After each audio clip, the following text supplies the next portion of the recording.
কুরআন কারীমে মহান রব্বুল আলামিন বলেন যে ইন্নাদ-দীনা ইনদাল্লাহিল ইসলাম।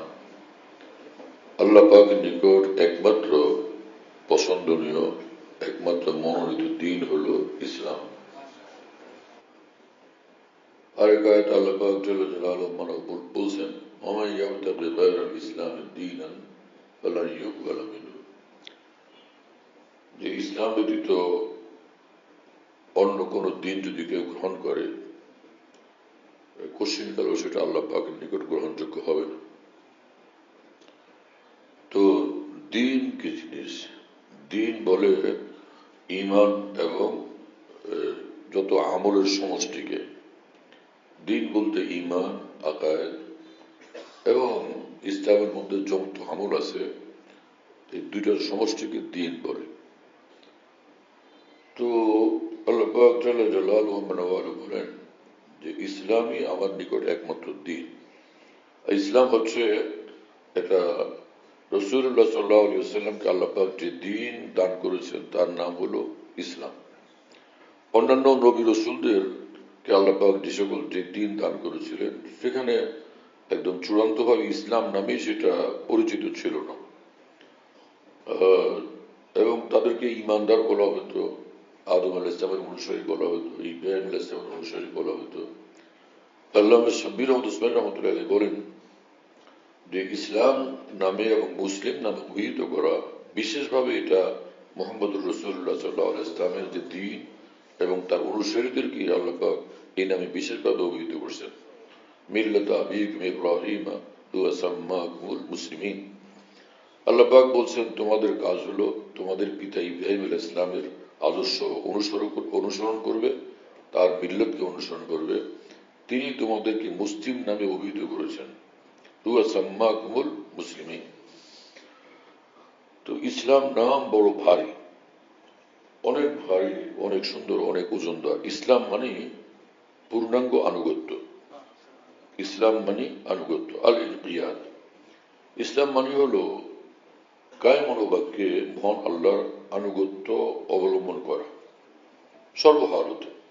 জীবনের প্রতিটি বিষয়ে মহান আল্লাহর আনুগত্য, এটা হলো ইসলামের অর্থ।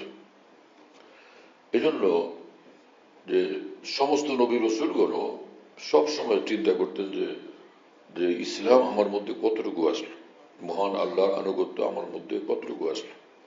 হ্যাঁ, ইসলাম এই বড় ভারী জিনিস। যেখানেই থাকি সর্বহালতে আমি ইসলাম বলা থাকি, দিনে রাতে সব হালতে, সব কাজে, সব আচরণে আমি ইসলাম বলা। তখন এই মানুষ সেই মুসলিম যার মৃত্যু হলে সোজা জান্নাতে প্রবেশ করবে। হ্যাঁ, ওয়ালা তামুতুন্না ইল্লা ওয়া আনতুম মুসলিমুন। আল্লাহ পাক জাল্লা জালালুহু পবিত্র কোরআনে বলেন তোমরা মরবে একদম বিলকুল ইসলাম সাথে নিয়ে মরবে, ইসলাম সাথে নিয়ে মরবে। তো ইসলাম জিন্দেগিতে থাকে আর ইসলাম সাথে নিয়ে মরো, তাহলে তুমি একদম কামিয়াব। তো ইসলাম বলতে যত আমল আছে এটা সমষ্টির নাম। একটু ঈমান যেটা অন্তরের বিশ্বাস, আর যত আমল এই সবটাকে ইসলাম বলে। রোজা নামাজ, রোজা ইসলাম, নামাজ ইসলাম, হজ ইসলাম, যাকাত ইসলাম, কোরআন তেলাওয়াত ইসলাম, তারাবির নামাজ পড়া ইসলাম, তাহাজ্জুদ পড়া ইসলাম, এবং সে এশা ও বিন পড়া এটা ইসলাম, উমরা করা ইসলাম, আল্লাহ পাকের নিকট কান্নাকারি করা এটাও ইসলাম। এসবগুলো ইসলাম। ঈমান হলো অন্তরের বিশ্বাস, আর সেই ঈমান এর সূত্রে ঈমান থেকে যত আমলে জীবন উৎসাহিত হয় এর নাম হচ্ছে ইসলাম। এখন বিষয়টা পরিষ্কার হলো। তা আল্লাহ পাক জাল্লা জালালুহু যে বললেন আল ইয়াউমা আকমালতু লাকুম দীনাকুম, আজকে তোমাদের দিনকে আমি পূর্ণাঙ্গ করে দিলাম, একদম পূর্ণাঙ্গ করে দিলাম। রাসূল আকরাম সাল্লাল্লাহু আলাইহি ওয়াসাল্লামের উপরে গারে হেরাতে, হেরা পর্বতের গুহায় অবস্থানকালীন যে রাসূল পাক সাল্লাল্লাহু তাআলা আলাইহি ওয়াসাল্লামের উপর প্রথম ওহী নাজিল হলো, সেই থেকে নিয়ে জীবনভর রাসূলুল্লাহ সাল্লাল্লাহু আলাইহি ওয়াসাল্লামের উপর বিভিন্ন সময় আল্লাহর তরফ থেকে ওহী আসতে থাকছে। এক একবার ওহী আসতো ইসলাম নিয়ে, ওহী আসতো দিন নিয়ে, ওহী আসতো। এই পুরো জীবনে রাসূল করিম সাল্লাল্লাহু আলাইহি ওয়াসাল্লামের উপর যে ওহী আসছে ইমানের পরে আর যা কিছু সবটুকু ইসলাম নিয়ে আসমান থেকে ওহি আসতো। হ্যাঁ, ইমানের পরে শুধু ইসলাম নিয়ে মহান আল্লাহর নিকট থেকে ওহি আসতে থাকছে। এই তো 23 বছর পর্যন্ত ইসলাম নাজিল হয়ে থাকছে রসুল আকরম সাল্লাল্লাহু আলাইহি ওয়াসাল্লামের উপরে। দিন ইসলাম 23 বছর পর্যন্ত রাসূলুল্লাহ সাল্লাল্লাহু আলাইহি ওয়াসাল্লামের উপর নাজিল হতে থাকছে। 23 বছর পর্যন্ত যে নাজিল হওয়া দিন, এই পুরোটার নাম হচ্ছে দিন। এটা তখন তো মক্কা শরীফে যখন ছিলেন 13 বছর, সেখানে কোনো ইসলামী হুকুমত ছিল? রাসূলুল্লাহ সাল্লাল্লাহু আলাইহি ওয়াসাল্লামের ওখানে কি ইসলামী হুকুমত ছিল? ছিল না। ওখানে তো গোপন থেকে পালায় পলায় তো দীর্ঘদিন পর্যন্ত, আত্মগোপনে থেকে বহুদিন পর্যন্ত দিন প্রচার করতে হয়েছে।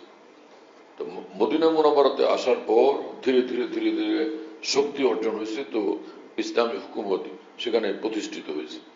মক্কার 13 বছরের জীবনে তো ছিল না। আর মদিনাতে আসার সাথে সাথেই ইসলামী হুকুমত প্রতিষ্ঠিত হওয়ার পরিবেশ ছিল না। তো মদিনাতে রাসূলুল্লাহ সাল্লাল্লাহু আলাইহি ওয়াসাল্লাম যে 13 বছর ছিলেন, সেটাকে দিন সহ ছিলেন না দিন ছাড়া ছিলেন? দিন সহই ছিলেন। তাহলে আল্লাহ পাকের দিন কায়েম করার মানে কি হলো তাহলে? যে 13 বছরকে বাদ দিয়া আল্লাহ পাকের দিন কায়েম করা। তো সেই 13 বছরে কি ছিল? নামাজ ছিল, উজু ছিল, কোরআন পাকের তেলাওয়াত ছিল, আরো হাজারো আমল ছিল। ইসলামের মধ্যে যে আমলগুলো, ইসলামের বেশ কম আছে। ইসলামের এক এক আমল আরেক আমলের থেকে পৃথক। যেমন নামাজ সবচেয়ে মর্যাদাপূর্ণ আমল, সবচেয়ে উচ্চ মর্তবাওয়ালা। হজ, যাকাত, রমজানের রোজা, এগুলো হলো সমস্ত আমলের ভিতরে সবচেয়ে বেশি উচ্চ মানের, সবচেয়ে বেশি ফজিলতওয়ালা। আর অন্যান্য যত আমল আছে সেগুলো ইসলামের অন্তর্ভুক্ত, সেগুলোর আলাদা আলাদা ফজিলতও বিভিন্ন হাদিসের ভিতরে বর্ণিত হয়েছে। তো একজন মুসলমানের কাজ হলো ইসলামী জিন্দেগি বানা, ফরজ দ্বারা, ফরজ আমল দ্বারা, ওয়াজিব আমল দ্বারা, সুন্নতের আমল দ্বারা, মুস্তাহাব আমল দ্বারা, নফল আমল দ্বারা ইসলামী জিন্দেগি বানানো। কিন্তু যদি সে কিছু আর না পারলো, অন্তত ফরজ ওয়াজিব এর আমলগুলো তার মধ্যে আছে। আর গুনাহমুক্ত জিন্দেগি এটাও তার মধ্যে আছে, গুনাহমুক্ত থাকারই আমলও তার মধ্যে আছে, হালাল খাওয়ার আমল তার মধ্যে আছে, জুলুম থেকে, পরের হক নষ্ট করা থেকে বিরত থাকার আমল তার মধ্যে আছে। তো পূর্ণ ইসলাম তার মধ্যে আছে। এরপরে যদি সে আরো সুন্দর আমল করতে থাকে, তার মর্যাদা আরো বাড়তে থাকবে, আরো বেশি তার মর্যাদা বাড়তে থাকবে। তো তোমরা মরবে না একদম ইসলাম বলা না হয়ে। সেই ইসলাম কি জিনিস? সেই ইসলাম হলো একদম ফরজ আমল, ওয়াজিব আমল, গুনাহ থেকে বিরত থাকার আমল, হালাল খাওয়ার আমল, হ্যাঁ, মানুষের উপরে জুলুম অত্যাচার করা, মানুষের হক নষ্ট করা থেকে বিরত থাকার আমল। এই ইসলাম নিয়ে মরতে বলছেন মহান রব্বুল আলামিন।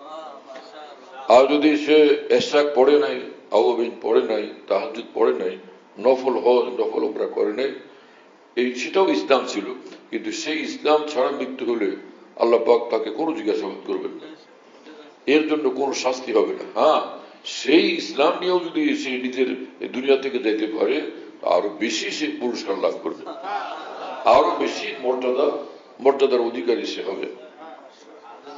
কথা বুঝতেছেন প্রিয় বন্ধুরা? তো রাসূল করিম সাল্লাল্লাহু আলাইহি ওয়াসাল্লাম নিজের 23 বছরের জিন্দেগি যা দিয়ে গেছে, সবটাই ইসলাম, সবটাই দ্বীন, সবটাই হচ্ছে দ্বীন। কোরআনে পাকে যেখানে রব্বুল আলামিন বলেন যে যে দ্বীন আমি দ্বীন দান করলাম তোমাদেরকে, কামিল দ্বীন দান করলাম। এই দ্বীন মানে ওই দ্বীন না যে দ্বীনের নামাজ নাই, যে দ্বীনের মধ্যে রোজা নাই, যে দ্বীনের মধ্যে হজ নাই, যে দ্বীনের মধ্যে যাকাত নাই, যে দ্বীনের মধ্যে হালাল খাওয়া নাই, যে দ্বীনের মধ্যে এক মুঠ পরিমাণ দাড়ি রাখা নাই, হ্যাঁ না? এই দিন মানে ওই দিন না যে দিনের মধ্যে ধোকা দেওয়ার সুযোগ আছে, মিথ্যা বলার সুযোগ আছে, হ্যাঁ না, হারাম খাওয়ার সুযোগ আছে। এই দিন সেই দিন না। দিন হলো সবকিছুর ক্ষেত্রে, সর্বক্ষেত্রে মহান আল্লাহর সন্তুষ্টিওয়ালা যে নির্ধারিত পথ, সেটাকে অনুসরণ করা, সেটাকে অবলম্বন করা। এবং কোরআনে পাক আল্লাহ পাক জাল্লা জালালুহু বলছেন, হুয়াল্লাযী আরসালা রাসূলাহু বিল হুদা ওয়া দীনিল হক।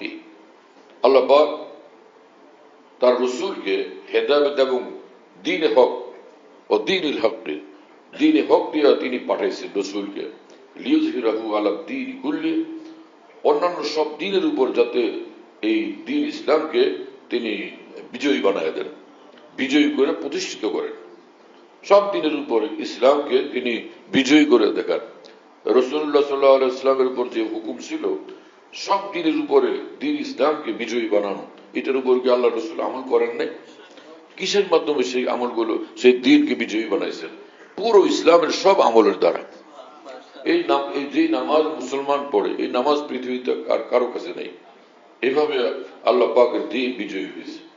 রোজা রাখে, এই রোজার আমল তো পৃথিবীতে আর কারো কাছে এইভাবে নাই। রোজা রাখে মুসলমান, দ্বীন বিজয়ী হয়।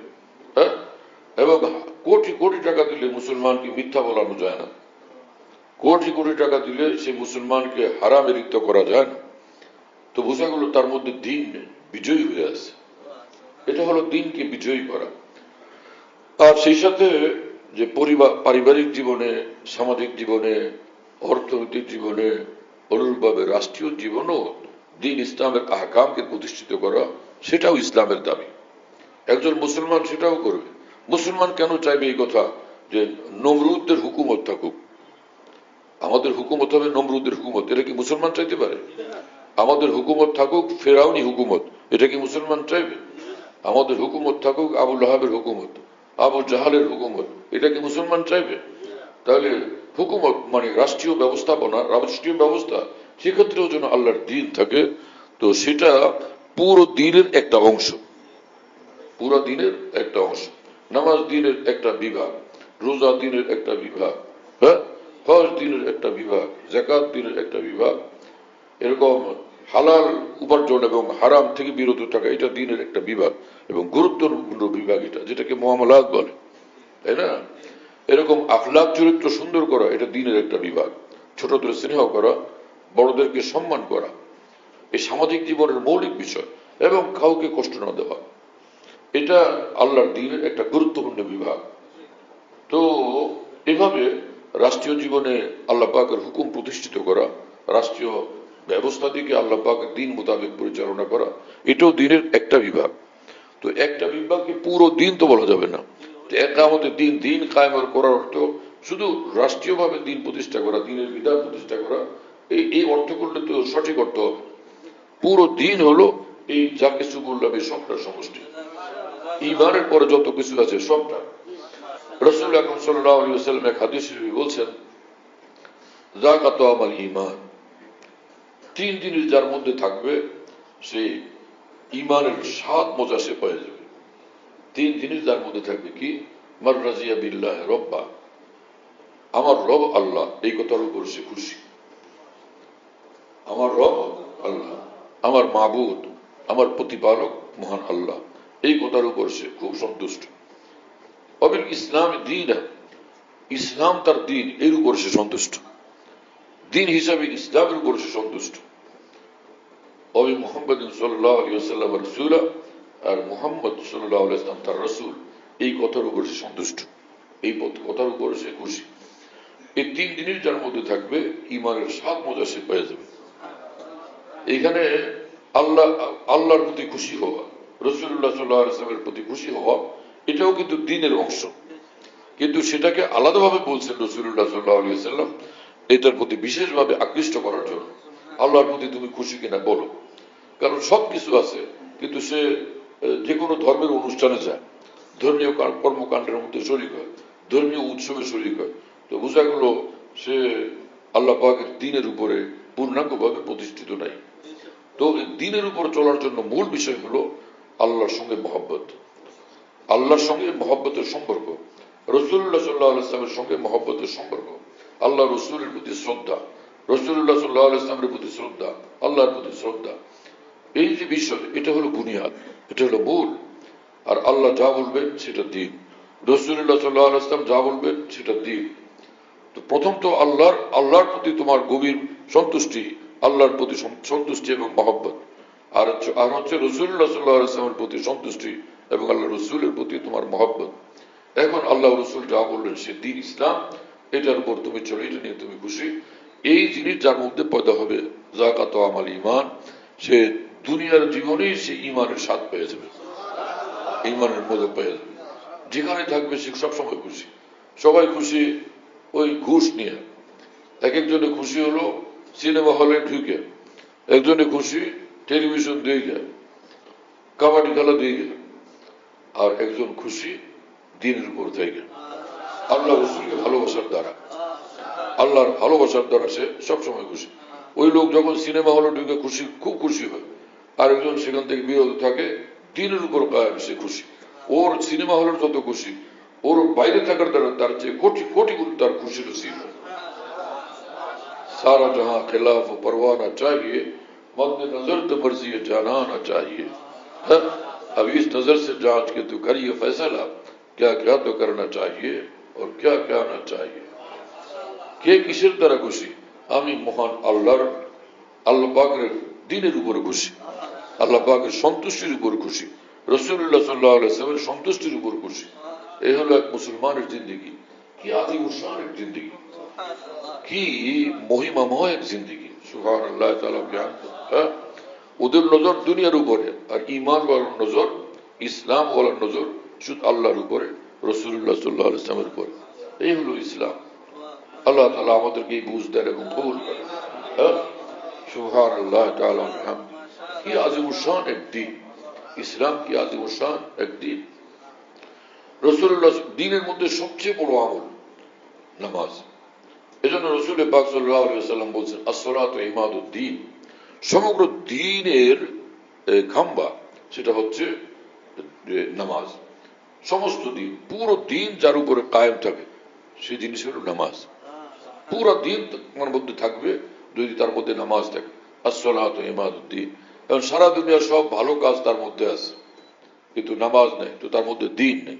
রাসূল পাক সাল্লাল্লাহু আলাইহি ওয়াসাল্লাম বলেন, মান আকামা আস-সালাতা ফাকাদ আকামা আদ-দীন, যে ব্যক্তি নামাজ কায়েম করলো আল্লাহ পাকের দ্বীন কায়েম করলো, আকিমুদ্দীনের উপর সে আমল করলো। তার মানে দ্বীনের সবচেয়ে বড় যে জিনিস সেটা তার জীবনে আসলো, সেটাকে নিজের জিন্দেগির মধ্যে সে কায়েম করলো। ওমান তারাকা আস-সালাতা ফাকাদ হাদামা আদ-দীন, আর যে ব্যক্তি নামাজ পরিত্যাগ করে সে আল্লাহ পাকের দ্বীনকে ধ্বংস করে দেয়। আল্লাহ আমাদেরকে এবং সকল মুসলমানকে, আমাদের সন্তানাদিকে, আত্মীয় স্বজন, বন্ধু বান্ধব সকলকে নামাজি বানান, পাক্কা নামাজি বানায় দেন, পাক্কা দিনদার বানায় দেন, পাক্কা নামাজি বানায় দেন। নামাজি বানায় দেন এটা বললে মানুষ বুঝে, যে খুব পাক্কা সালাতওয়ালা বানায় দেন এটা বললে কে বুঝবে?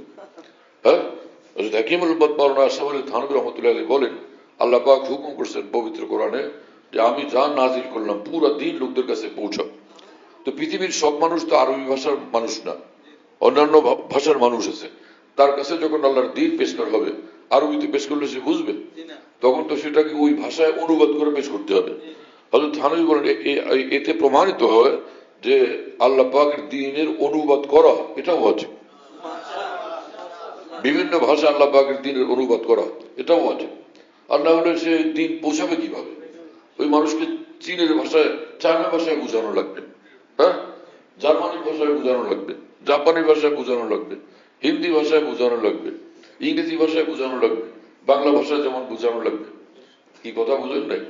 তাহলে এই যে কিছু লোক বলে যে সালাত কায়েম করেন, সালাত, সালাত কি? এই দেশে তো ভারত উপমহাদেশে সব মুসলমানরা নামাজ জানে, আর সালাত আরবি শব্দ কোরআনে আছে, হাদিসে আছে, বিলকুল ঠিক আছে, কিন্তু আমরা যেটা বুঝতে পারি সেটা হলো নামাজ। নামাজ বললে কি এই যে কোরআন হাদিসে যে সালাত কায়েম করতে বলছে, নামাজ বলে এটার বাইরের কোনো কিছু বুঝে আসে? যে সকল মানুষরা সালাত সালাত বলে চিৎকার দেন আর আলেম ওলামারা এটা বলেন না, সেজন্য মনে করে তারা এখনো দিন বুঝার ক্ষেত্রে পিছনে আছে। না, তুমি নিজে দিন বুঝার ক্ষেত্রে পিছনে আছে। দিন সম্পর্কে দিনের সহি বুঝ জ্ঞান তোমার মধ্যে নাই। এক জমানায় খোদা হাফেজ ছিল, পরে আল্লাহ হাফেজ চালু করছে। আল্লাহ হাফেজ সুন্দর কথা, কিন্তু খোদা হাফেজটা ভুল না। কারণ যিনি আল্লাহ তিনিই খোদা, যিনি আল্লাহ তিনি। যে লোক আল্লাহ আল্লাহ হাফেজ বলে, যে লোক আরেকজনে খোদা হাফেজ বলে, আল্লাহ হাফেজ ওই আর যে আল্লাহর কথা, খোদা হাফেজ একই আল্লাহর জন্য, দুইটাকে পৃথক মনে করে, এটা ভুল ধারণা। খোদা এটা ফার্সি শব্দ মনে করছে এটা ইসলামের মধ্যে নাই। তো ইসলামের তো বেশুমার আমল আছে, যেমন আকমাল তু, কোরআন শরীফে আল্লাহ বলছেন আমি আকমাল, তারা আমি আপনাদের তর্জমা কি বলবো? আমি আকমাল তো করলাম, কেউ বুঝবে? আর আকমাল তো মানে পূর্ণাঙ্গ করলাম, এখন তো বুঝে। এটার অনুবাদ তো করতে হলো, অনুবাদ ছাড়া তো বুঝবে না মানুষ। যে বিষয়গুলো মানুষ অনুবাদ না করলে বুঝবে না, সেটাকে তার ভাষায় অনুবাদ করে বোঝানো কর্তব্য। হ্যাঁ, ইসলামের যারা প্রচারক তাদের দায়িত্ব তারা সেই ভাষায় বুঝিয়ে দেবে। এজন্য সে এগুলোকে আবার ইসলামী একদমই আরবি ভাষায় বলতে হবে, এটা কোনো জরুরি নেই।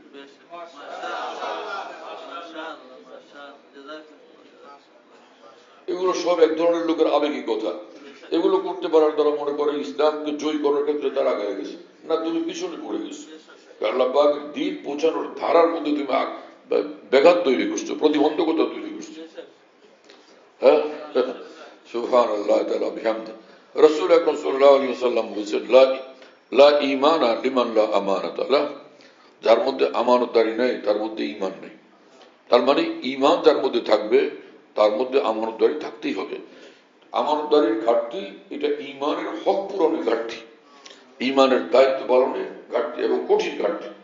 এতটা ঘাটতি যে ঈমানের ক্ষেত্রে যেন ঈমান হারা হওয়ার অবস্থা প্রায়। সেজন্য রাসূল করিম সাল্লাল্লাহু আলাইহি ওয়াসাল্লাম সেটাকে এই ভাষায় বলছেন, লা ঈমান লিমান লা আমানাতা লাহ। এটা হালকা চালু করো, ওয়ালা দীনা লিমান লা আহদা লাহ।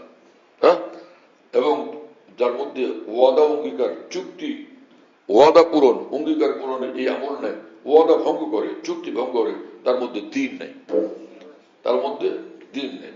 তো এক ওয়াদা তো মানুষের সঙ্গে, সেই ওয়াদা করার পর ওয়াদা ভঙ্গ করে, তো তার মধ্যে দিন নেই, মানে দিন থেকে বহুত দূরে সরে গেছে, এই অর্থ। তো বোঝা গেল ওয়াদা অঙ্গীকার পূরণ করে এটাও দিন, ওয়াদা অঙ্গীকার পূরণ করা সেটাও দিন, চুক্তি এটাকে অনুসরণ করা, চুক্তিকে মানা সেটাও দিন। চাই সেই চুক্তি কাফের মুশরিকের সঙ্গে হোক না কেন। সেই রাসূলুল্লাহ সাল্লাল্লাহু আলাইহি ওয়াসাল্লাম কখনো মুশরিক কাফের মুশরিকদের সঙ্গে চুক্তিতে আবদ্ধ হয়েছেন এবং সেই চুক্তি শতভাগ তিনি পালন করছেন। সেই চুক্তির ব্যতিক্রম নিজেও করেন নাই, সাহাবীদেরকেও সেই চুক্তির ব্যতিক্রম করতে দেন নাই। কারণ সেই ওয়াদা অঙ্গীকার এবং চুক্তি এটা পালন করা এবং পূরণ করা সেটাও দিন। তাহলে মুশরিকদের সঙ্গে করা ওয়াদা অঙ্গীকার পূরণ, চুক্তি পূরণ, সেই ওয়াদা পূরণও যদি শরীয়তের দৃষ্টিতে ফরজ হয়, তাহলে আল্লাহর সঙ্গে যে ওয়াদা সেটা পূরণ করা কতটা জরুরি। রাসূলুল্লাহ সাল্লাল্লাহু আলাইহি ওয়াসাল্লামের সঙ্গে যে ওয়াদা সেটা পূরণ করা কতটা জরুরি।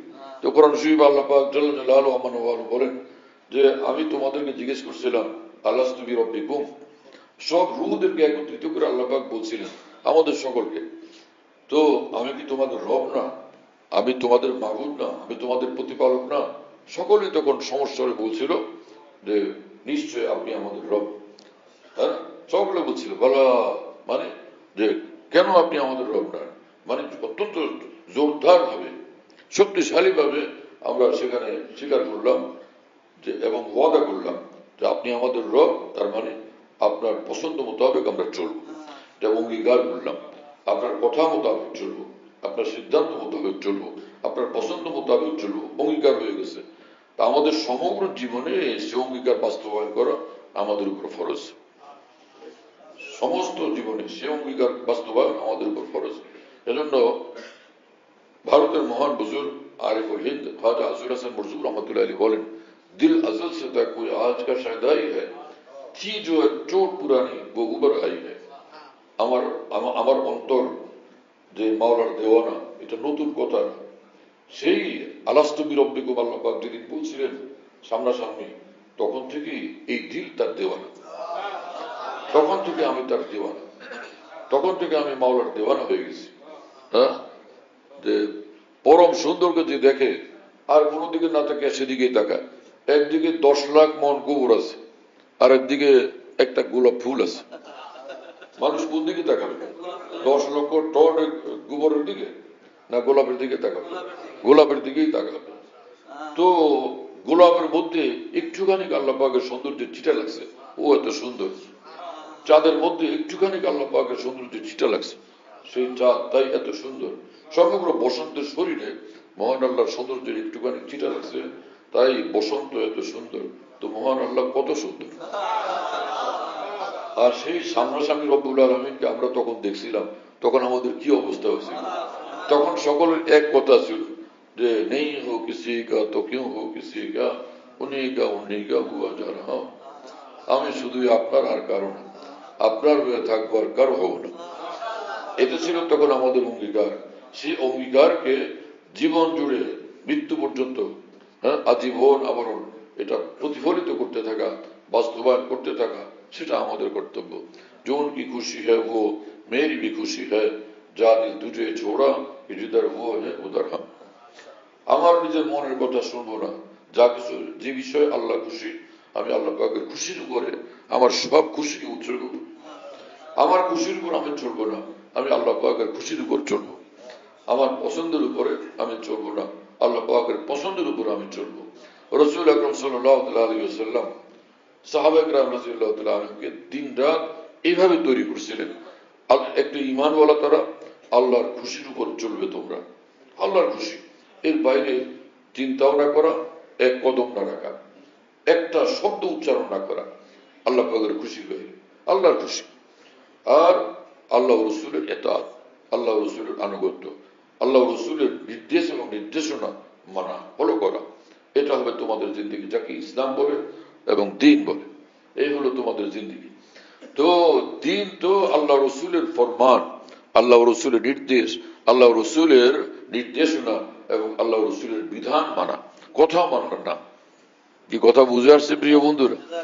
দ্বীন কায়েম করার এই অর্থ যে শুধু একামতে দ্বীন মানে শুধু রাষ্ট্রীয়ভাবে আল্লাহর দ্বীন কায়েম করা। এই যে আমাদের উপমহাদেশে কিছু লোক এই ভাষা চালু করছে, একামতে দ্বীন, একামতে দ্বীন।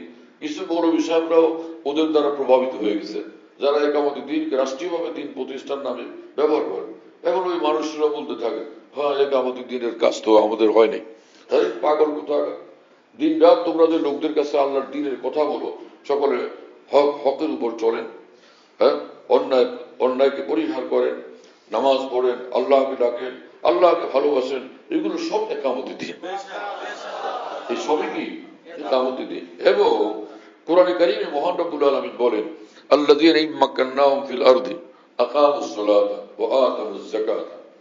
আল্লাহ তাআলা পবিত্র কোরআনে বলেন, ঈমানওয়ালাদের পরিচয় হলো যে তাদেরকে যদি এই জমিনে আমি হুকুমত দান করি, রাষ্ট্রীয় ক্ষমতা দান করি, তাহলে তারা নামাজ কায়েম করবে, যাকাত কায়েম করবে, ওয়া আতামুজ যাকাতা, যাকাত দিবে, আকামুস সালাতা ওয়া আতামুজ যাকাতা, নামাজ কায়েম করবে, যাকাত দিবে। মানুষের নামাজ কায়েম করা এবং যাকাতের আমলকে কায়েম করা, এটা তাদের কাজ হবে। হাকিমুল উম্মত মাওলানা আশরাফ আলী থানভী রাহমাতুল্লাহ আলাইহি বলেন যে তোমরা মনে করো যে ইসলামী হুকুমত বড় ব্যাপার, তা আল্লাহ পাক তো কোরআন শরীফে বলছেন ইসলামী হুকুমত কায়েম হলো, তোমাদের কাজ হবে নামাজ কায়েম করো। হ্যাঁ, তোমাদের জীবনে এবং সমগ্র সমাজের জীবনে নামাজ কায়েম করো, কারণ যাকাতের আমলকে চালু করো তোমার মধ্যে এবং সকল মানুষের মধ্যে। তো হুকুমতেরও উদ্দেশ্য হলো, হুকুমত প্রতিষ্ঠিত হল ইসলামী হুকুমত, চেয়ারের উপর পায়ের উপর পা তুলে বসে থাকা, এই কাজ। ওখানে কাজটা কি? ওখানে কাজটা হলো আল্লাহ পাকের দ্বীনের আমলগুলোকে জারি করা, আল্লাহ পাকের দ্বীনের আমলগুলোকে চালু করা এবং ইনসাফ প্রতিষ্ঠিত করা। আর না হলে সেখানে আর কাজ কি? আর না হলে সেখানে আর কাজ কি? আল্লাহ পাক আমাদেরকে বুঝ দেন। রাসূল আকরাম সাল্লাল্লাহু আলাইহি ওয়াসাল্লাম বলছেন এই কথা যে আল্লাহ আল্লাহ ফি আসহাবি, হ্যাঁ, আল্লাহ আল্লাহ ফি আসহাবি লা তাত্তাখিযুহুম গারাদান মিন বাদি। খবরদার আল্লাহকে ভয় করো, আল্লাহকে ভয় করো আমার সাহাবীদের বিষয়ে, সাহাবীদের ব্যাপারে। আল্লাহকে ভয় করো সাহাবীদের ব্যাপারে। বলুন যে লা তাত্তাখিযুহুম গারাদান মিন বাদি, আমার পরে আমার দুনিয়ার থেকে চলে যাওয়ার পরে তোমরা তাদেরকে সমালোচনার লক্ষ্যবস্তু বানাবে না, সমালোচনার পাত্র বানাবে না। রাসূলুল্লাহ সাল্লাল্লাহু আলাইহি ওয়াসাল্লামের কোন সাহাবীর সমালোচনা করা এই হাদিস পাক দ্বারা নিষিদ্ধ হলো কিনা? ফামান আহাব্বাহুম ফাবিহুব্বি আহাব্বাহুম, সাহাবীদেরকে যারা মহব্বত করে, এটা আমার মহব্বতের প্রমাণ। আমাকে মহব্বত করে কারণেই সে আমার সাহাবীদেরকে মহব্বত করে। ওমান আবগাযাহুম ফাবিবুগযি আবগাযাহুম, আর যারা আমার সাহাবীদের প্রতি বিদ্বেষ পোষণ করে, তো আমার প্রতি বিদ্বেষের কারণে মূলত আমার সাহাবীদের প্রতি বিদ্বেষ পোষণ করে। কত কঠিন কথা। বোঝা গেল সাহাবায়ে কেরামের সঙ্গে যার মহব্বতের সম্পর্ক, শ্রদ্ধার সম্পর্ক, এটা প্রমাণ যে সে রাসূলুল্লাহ সাল্লাল্লাহু আলাইহি ওয়াসাল্লামের ঘনিষ্ঠতা তার মধ্যে আছে, আল্লাহ রসুলের সঙ্গে তার মধ্যে ঘনিষ্ঠতা আছে। হ্যাঁ, আর রসুল সাহাবীদের প্রতি সমালোচনা, তাদের প্রতি তাদের দোষ চর্চা যার মধ্যে থাকবে, বিদ্বেষ পোষণ যাদের মধ্যে থাকবে, চাই কথায় চাই কাজে, তো এটা প্রমাণ যে রসুল্লাহ সাল্লাল্লাহু আলাইহি ওয়াসাল্লাম থেকে দূরে আছে, অনেক দূরে সরে গেছে। আল্লাহ রসুল সাল্লাল্লাহু আলাইহি ওয়াসাল্লামের সঙ্গে সুন্দর সম্পর্ক তার নাই, ঘনিষ্ঠ সম্পর্ক তার নাই, সেখান থেকে সে বিচ্যুত হয়ে গেছে। তো আল্লাহকে মহব্বত করা এটাও দিন কায়েম করা, রসুল্লাহ সাল্লাল্লাহু আলাইহি ওয়াসাল্লামকে মহব্বত করা এটাও দিন কায়েম করা, আল্লাহর মহব্বত মারিফত এটাও ইকামত দিন, রসুল্লাহ সাল্লাল্লাহু আলাইহি ওয়াসাল্লাম মহব্বত মারিফত এটাও ইকামত দিন, উলামায়ে দ্বীনকে মহব্বত করা, শ্রদ্ধা করা এটাও ইকামত দিন। আর সর্বোচ্চ হলো রসুল্লাহ সাল্লাল্লাহু আলাইহি ওয়াসাল্লামের সাহাবায়ে কেরামকে মহব্বত করা, শ্রদ্ধা করা, ভক্তি করা, তাদের দোষ চর্চা না করা, তাদের সমালোচনা না করা, এটাও ইকামত দিন। এই ইকামত দিন আমাদের মধ্যে কতটুকু আছে? এটা তো দিনের বুনিয়াদ। কারণ রাসূল পাক সাল্লাল্লাহু আলাইহি ওয়াসাল্লাম থেকে যারা দ্বীনকে গ্রহণ করছেন, সারা বিশ্বের মানুষের কাছে, সমগ্র উম্মতের কাছে পৌঁছে দিয়েছেন, তারা হচ্ছেন সাহাবায়ে কেরাম। সাহাবায়ে কেরাম আল্লাহ রসুলের নিকট থেকে প্রথম দ্বীনের ধারক বাহক, দ্বীনের ধারক বাহক তারা। তাদের মাধ্যমে সমগ্র পৃথিবীতে দ্বীন পৌঁছে গেছে। তাদের প্রতি অবিশ্বাস, অনাস্থা, তার মানে সেটা দ্বীনকে অবিশ্বাস করা এবং দ্বীনের প্রতি অনাস্থার কারণ হয়ে যাবে। দ্বীনের প্রতি অবিশ্বাস, দ্বীনের প্রতি অনাস্থার কারণ হবে। এত জটিল এবং কঠিন বিষয়। অথচ একদল লোক তারা ইসলামকে ভালোবাসেন, আল্লাহ রসুলকে ভালোবাসেন, এই দাবি তো করেন না, কিন্তু রাসূলুল্লাহ সাল্লাল্লাহু আলাইহি ওয়াসাল্লামের সাহাবাদের ব্যাপারে তারা অসাবধান, দায়িত্বহীন, বরং সমালোচনা করতে গিয়ে তৃপ্তিবান। এইরকমও এদের অবস্থা দেখলে যেন অনেকের ক্ষেত্রে মনে হয় নাউজুবিল্লাহ তাআলা মিন যালিক, এটা আমাদের দ্বীন না। যেরকম যে ব্যক্তি নামাজ কায়েম করলো সে দ্বীন কায়েম করলো, অনুরূপ যে আল্লাহ রসুল সাল্লাল্লাহু আলাইহি ওয়াসাল্লামের সাহাবীদের প্রতি মহব্বত করলো, শ্রদ্ধা করলো, সে আল্লাহ পাকের দ্বীন কায়েম করলো। রাসূলুল্লাহ সাল্লাল্লাহু আলাইহি ওয়াসাল্লামের সাহাবীদের প্রতি যে সমালোচনা করলো এবং তাদের দোষ চর্চা করলো, আল্লাহ পাকের দ্বীনের বুনিয়াদকে ধ্বংস করার সে ব্যবস্থা করলো। নাউজুবিল্লাহ তাআলা মিন যালিক।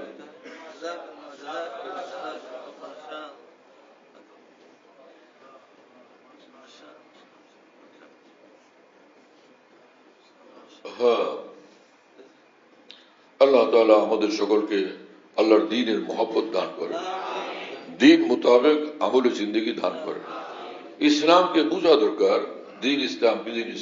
লোকেরা নিজের খেয়াল মতো দ্বীন ইসলামকে বুঝে, আর এক একজন ইসলামের ভুল ব্যাখ্যা করছে, অপব্যাখ্যা করতে থাকছে। তো সব লোক, অসংখ্য লোকেরা, জেনারেল শিক্ষিত লাইনের লোকেরা বিশেষভাবে, অথবা তাদের দ্বীনি লাইনে পড়া সত্ত্বেও এলেম কালাম একদম কম, মাওলানা সাহেব বটে, এইরকম মাওলানা সাহেব যে কোনো তাফসির কিতাব পড়াইতে পারবে না, না তাফসির ইবনে কাসির, না তাফসির বাজাবি, হ্যাঁ না তাফসির মাজহারি, কোন আরবি তাফসির কিতাব বুঝবেও না, পড়াইতেও পারবে না। হাদিসের কোন আরবি কিতাব বুঝবেও না, পড়াইতেও পারবে না, কিন্তু সার্টিফিকেট আছে মাওলানা সাহেব। এইরকম কিছু লোক, এরা ওইসব চিন্তাবিদদের যারা ভুল ব্যাখ্যাকারী, তাদের বই পুস্তক পড়ে পড়ে আল্লাহ পাকের দ্বীনের ভুল ব্যাখ্যা করতে থাকে।